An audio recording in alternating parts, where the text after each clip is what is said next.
Alaikum. Wato wannan bidiyo na yi shi ne don na yi mutane bayani akan wani future da ake kira take profit stop loss, wato ka ɗauki riba ko kuma ka dakatar da asara, wanda zan demonstrating ɗinsa a MEXC exchange.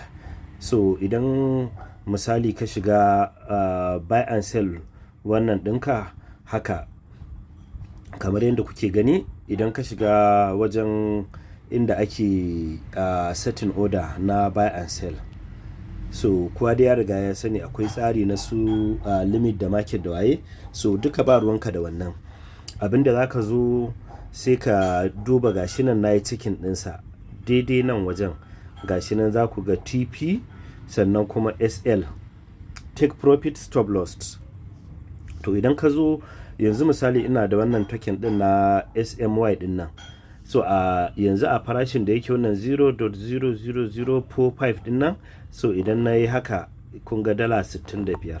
to abinda zan yi a nan, to sai na zan iya yin haka na sa shi duka, to sai na zo nan wajen advance din nan, idan na taba advance haka, yawwa okay, so sai na zo nan na yi setting na abin nan din take profit din a nan wajen, ko kuma bari na yi amfani da advance din, sai na zo na ce idan ya kai ni $80 yi min taking profit.